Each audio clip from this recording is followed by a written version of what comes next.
Cek cek cek cek, halo sobat nih, kita gas lagi dah profilnya. Dan seperti biasa juga, tolong dibantu komen dan juga tolong dibantu like. Dan seperti biasa juga, yang mau kasih gua takjil bisa banget lah baca di deskripsi. Siapa tahu ada rezeki lebih mau ngasih takjil, bisa banget. Oke, langsung aja kita gaskan lagi dah profilnya. Mereview sedikit dari part sebelumnya, saat ini Lee Seok-gi setelah dia ada di tingkatan ketiga. Di sini ternyata Lee Seok-gi dia tidak menemukan apapun, tidak ada spirit roh pedang yang ada di tempat ini. Padahal di bawah sana Lee Seok-gi dia menemukan banyak sekali spirit yang telah menjaga tempat itu, tapi tidak di lapisan kedua, di lapisan ketiga maksudnya. Ternyata enggak ada siapapun. Tapi di sini Lee Seok-gi dia juga mendengar seseorang yang meminta dirinya untuk naik ke lapisan paling atas. Bahkan saat ini Lee Seok-gi dia juga melihat sebuah anak tangga yang telah disiapkan untuk naik ke atas sana, dan itu jelas membuat Lee Seok-gi dia pun ternotis untuk dapat menembus lapisan tertinggi yang ada di tempat ini. Tapi yang menjadi perhatian bagi Lee Seok-gi adalah suara yang memanggil dirinya, di mana suara itu terdengar dengan suara "Aku sudah menunggumu. Jika kau berani, naiklah ke tangga menuju puncak Defense Wall."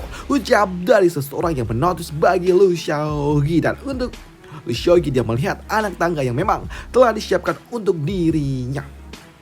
Sedangkan di sisi lainnya, di sekte pedang di puncak tertinggi tempat tinggal dari Master Sekte saat ini, Master Sekte dia sedang berbicara dengan seseorang, di mana orang itu dia pun mengetahui kalau saat ini Lee Seok-gi dia akan mencapai puncak tertinggi yang ada di lembah pedang, di mana orang itu dia pun juga sedikit bertanya kepada Master Sekte apakah dia tidak khawatir jika saja Lee Seok-gi menemukan sosok yang telah mereka tanam di tempat itu. Tapi di sini alih-alih menjawab, Master Sekte justru dia sedang fokus untuk melakukan sebuah ritual. Melakukan sebuah ritual.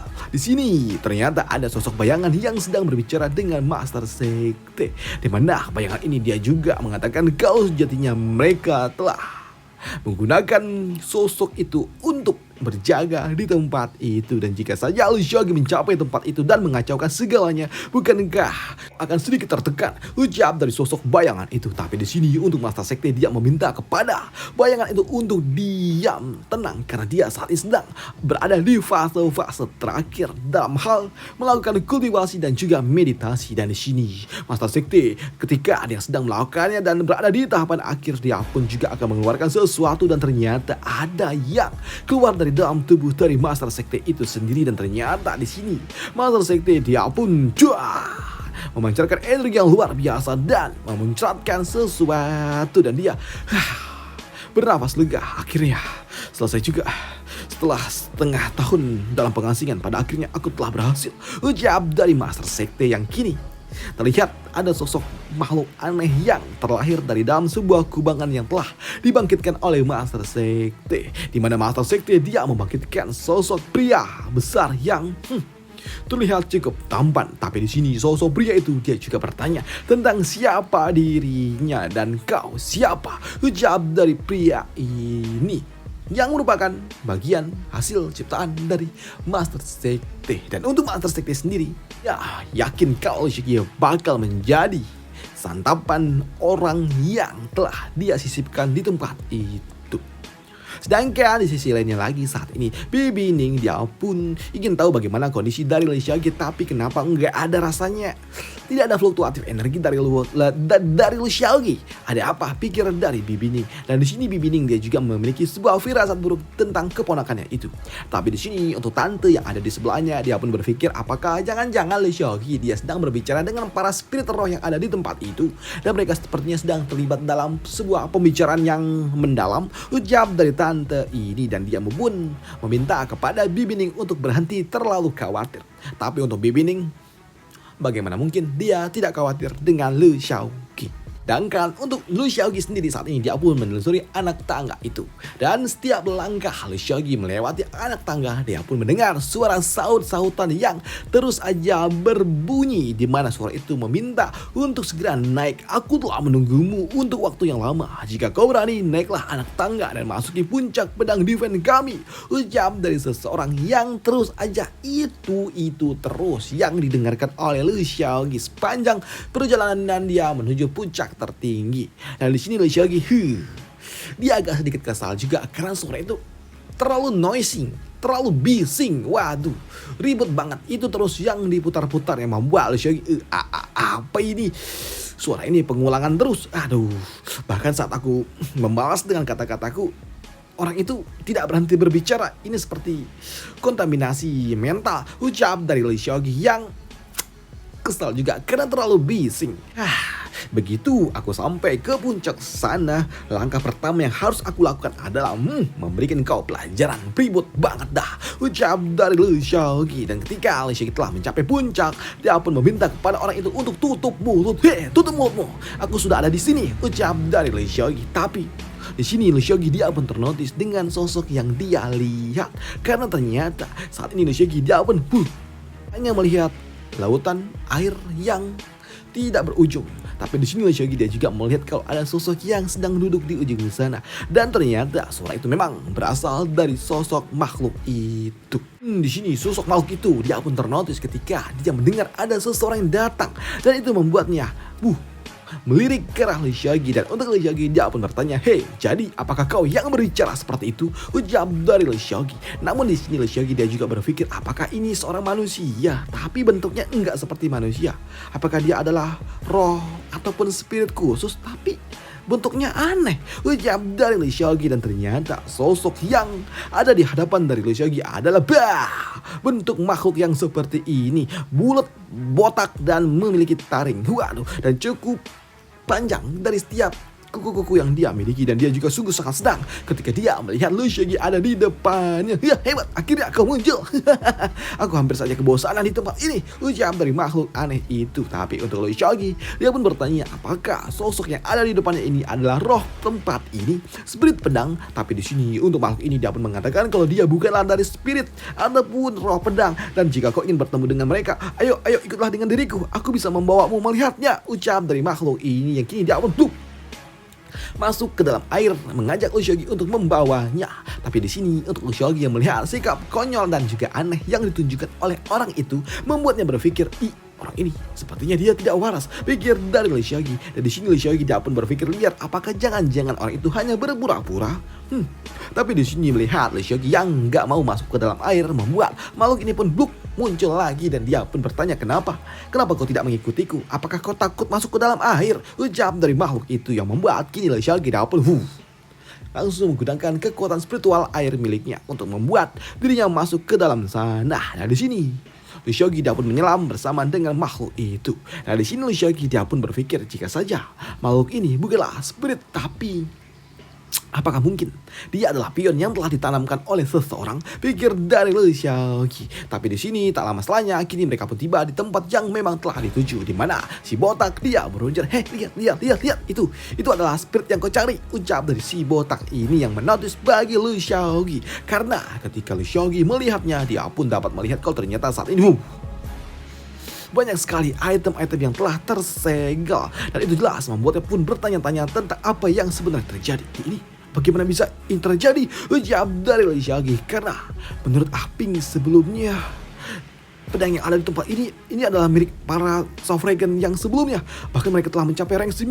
Dan setidaknya walaupun mereka sudah tidak ada, tapi spiritnya minimal mereka ada di rank 8. Dan mereka tidaklah selemah itu, ucap dari Lee Seok-gi. Dan di sini Lee Seok-gi dia pun bingung siapa yang telah menyegel mereka semua di tempat ini. Tapi di sini untuk sosok makhluk itu dia pun berujar, lihat, itu adalah roh yang kau bicarakan. Aku menghabiskan setiap hariku untuk menyerap energi mereka semua, dan itu sangat membosankan loh. Dan sekarang untungnya kau ada di tempat ini untuk menemaniku, ucap dari makhluk ini yang membuat Lee Seok-gi dia pun tahu kalau sepertinya sosok yang ada di depan ini bukanlah rekannya ataupun orang baik pasti. Yang di depannya adalah orang jahat. Dan ketika Lee Seok-gi dia bertanya apakah makhluk ini menyerap energi spiritual pedang-pedang ini, dan hal itu pun dibenarkan oleh makhluk ini. Dia pun menyerap semuanya, bahkan kenangan yang bersama dengan para spirit juga diserap oleh dirinya. Dan dia pun mengatakan kalau ini sangat membosankan, dan jika kau mau, aku bisa memberitahukan kenangan mereka kepadamu, ucap dari makhluk ini. Dan dia juga mengatakan kalau dia akan ceritakan semua yang dia tahu kepada Lee Seok-gi. Dan untuk Lee Seok-gi sendiri, orang ini. Jadi, ya di sini Lee Seok-gi dia pun berpikir kalau sepertinya memang sosok pria botak aneh itu pasti dia adalah pion ataupun iblis yang disusupkan oleh seseorang ke tempat ini. Karena ini sungguh sangat aneh. Dan di sini Lee Seok-gi dia pun juga merasakan kalau itu memiliki energi yang sangat-sangat aneh. Dan untuk pria botak dia pun mulai menceritakan salah satu item yang ada di tempat ini kepada Lee Seok-gi. Dia pun mengatakan kalau ini adalah benda yang dimiliki oleh seorang great kultivator hebat, dan dia juga mengalahkan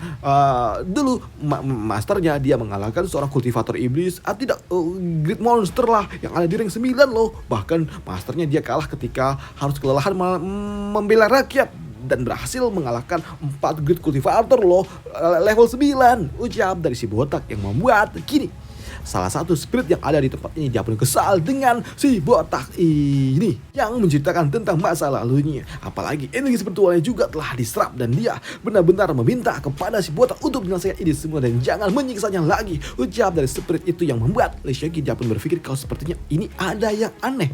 Itu spiritnya dapat berbicara kah? Tapi dia sangat lemah, jauh dari Lee Seok-gi. Tapi untuk spirit itu yang menantang si botak, dia pun langsung dihajar oleh si botak yang meminta kepada spirit itu untuk tutup mulut dan jangan banyak bicara di hadapan teman barunya. Yang ada di tempat ini mereka semua benar-benar menyebalkan, ucap dari si botak. Di sini si botak ini dia pun terlihat sungguh sangat aneh dan dia juga mulai melepaskan teknik miliknya untuk dapat menyegel kembali semua benda-benda yang ada di tempat ini dan memaksa untuk keluar dari setiap spirit yang ada bersama dengan benda-benda itu. Yang ketiga, seluruh spiritnya telah keluar membuat si botak dia berujar, nah, lihat.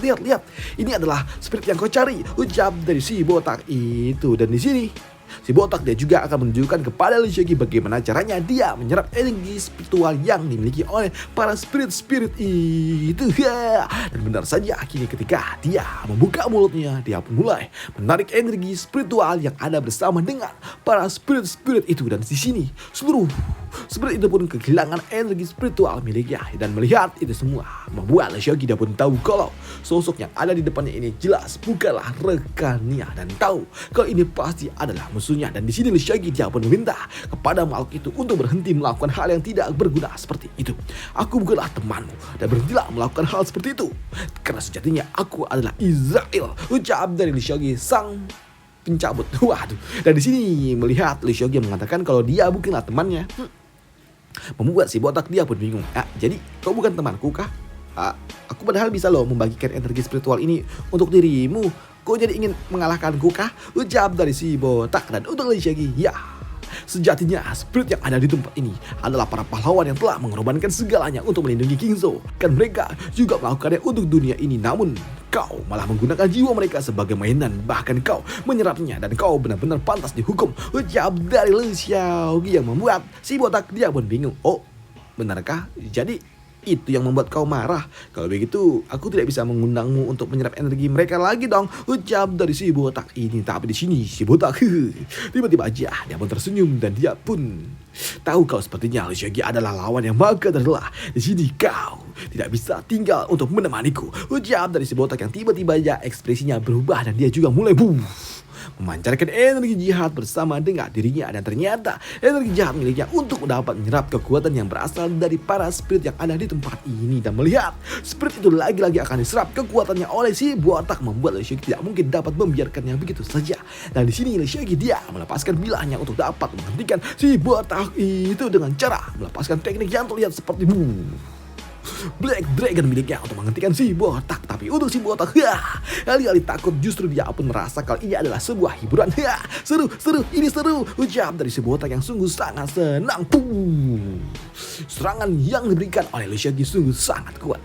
Bahkan serangan yang diberikan oleh Lee Seok-gi juga memberikan shock wave, gelombang kejut yang sangat-sangat kuat hingga membuat tempat ini langsung bergetar. Sekte pedang langsung bergetar akibat ulah dari Lee Seok-gi yang membuat murid-murid yang lainnya mereka pun panik dengan apa yang sebenarnya terjadi dan mereka pun berpikir tentang apa keadaan master yang sedang berselisih pikir dari mereka semua. Dan hal itu juga dapat dirasakan oleh para tante-tante ini. Mereka pun berpikir apakah ini adalah gangguan yang disebabkan oleh Shaggy. Apakah dia sedang menghadapi roh spirit yang paling kuat di atas sana, pikir dari mereka semua. Dan di sini mereka pun langsung menggunakan kekuatan spiritual mereka untuk menstabilkan tempat ini agar bahan energi yang dilepaskan oleh Shaggy tidak membuat sekte pedang jadi porak-poranda. Tapi sayangnya pelindung yang mereka pasang dapat dihancurkan kembali, yang membuat mereka pun bingung dengan apa yang sebenarnya terjadi. Ini sangat kuat, bahkan susulannya mengerikan seperti ini. Ujar dari mereka berdua melihat aksi gila yang ditunjukkan oleh Shaggy. Dan apa yang dilakukan oleh Shaggy tentunya menotis juga bagi para kultivator lainnya yang ada di sekitaran dari sekte pedang. Dan mereka mulai mendekati tempat itu, dan mereka pun merasakan kalau ini adalah sebuah fluktuatif energi dari seseorang yang sedang menghadapi sesuatu di dalam lembah pedang. Dan mereka juga tahu kalau ini adalah waktunya sekte Mo untuk naik ke atas sana, Master Sekte Mo. Dan mereka pun berpikir kalau seperti itu adalah ulah dari Shaggy. Dan mereka pun kini jadi mulai penasaran dan ingin melihat dengan apa yang telah dilakukan oleh Shaggy. Dan melihat semua para kultivator datang, membuat Bibi Ning yang ada di tempat ini dia pun menjadi sangat khawatir karena mereka takut kalau ini akan membuat sebuah kekacauan. Ini merepotkan, ucap dari Bibi Ning. Dan di sini Bibi Ning dia pun bingung bagaimana caranya membendung orang-orang kepo untuk tidak mendekati Shaggy. Saat ini sayang sekali Senior G dia sedang pergi dengan urusan resmi, sedangkan Safragan dia sedang melakukan pelatihan tertutup. Dan jika salah satu dari mereka ada di tempat ini, harusnya orang-orang itu tidak mungkin dapat pergi ke sana, pikir dari Bibi Ning yang bingung bagaimana caranya untuk menghentikan orang-orang itu. Tapi ketika mereka semua akan pergi, boom, ada sebuah fluktuatif energi lainnya pula yang menghentikan para kultivator mereka. Dan ternyata yang menghentikannya adalah Master Sekte yang tiba-tiba saja datang entah dari mana. Dan melihat Master Sekte datang dan membubarkan para kultivator lainnya yang kepo itu, membuat tante-tante ini mereka pun sungguh sangat senang. Itu Master Sekte. Dan di sini Master Sekte dia pun mengatakan untuk tidak perlu khawatir karena dia akan mengurus para kultivator yang kepo-kepo itu. Dan dia pun meminta kepada para bibi-bibi itu, para tante-tante itu untuk terus mengawasi tempat ini karena sejatinya Shaggy adalah seorang jenius di antara para kultivator pedang di generasi ini. Dengan malapetaka yang akan semakin dekat, dia tidak boleh dilukai, ucap dari Master Sekte. Dan itu membuat para tante-tante ini mereka pun sungguh sangat senang ketika Shaggy ternyata mendapatkan dukungan dari Master Sekte pula. Namun apa yang diucapkan oleh Master Sekte berbeda dengan apa yang ada di dalam hatinya, di mana dia mengatakan, Shaggy, bisakah kau meninggalkan gunung itu tanpa luka? Saat berhadapan dengan iblis sword yang telah aku tanam, apakah kau masih dapat bertahan? Ucap dari Master Sekte. Dan ternyata iblis itu adalah iblis yang telah ditanamkan oleh Master Sekte, di mana Master Sekte juga menciptakan makhluk itu dari sebuah pengorbanan yang sangat-sangat besar. Dia mengorbankan banyak sekali untuk membangkitkan sosok iblis itu. Dan ternyata sepertinya memang benar kalau penyusup itu ataupun mata-mata pihak jahat adalah Master Sekte itu sendiri. Master Sekte dia juga tahu kalau iblis yang telah dia tanamkan di tempat itu, jika setengah tahun lagi maka dia akan mencapai rank 8. Dan ketika dia telah mencapai rank 8 dalam setengah tahun, maka dia bisa menjadi sosok yang sangat-sangat kuat. Tapi di sini dia juga tahu kalau saat ini sosok iblis yang telah dia tanamkan hanya ada di rank 6, tapi memiliki kemampuan yang dapat mengalahkan mereka yang ada di rank 7. Dan dia pun yakin kalau Shaggy pasti dapat dikalahkannya. Dan Shaggy, kau hanya bisa menyalahkan kesalahan dirimu sendiri. Dendam untuk anak terlantar, aku tidak melupakannya sedikit pun, ucap dari Master Sekte yang kesal dengan Shaggy yang telah sebelumnya mengalahkan Chengki yang merupakan muridnya. Sedangkan di sisi lain saat ini Shaggy dia masih menghadapi iblis ini. Tapi persisihan mereka yang sangat panjang dan juga intens akan baru dimulai di part lanjutannya aja. Dan sampai jumpa di part lanjutan. Bye. Thank you.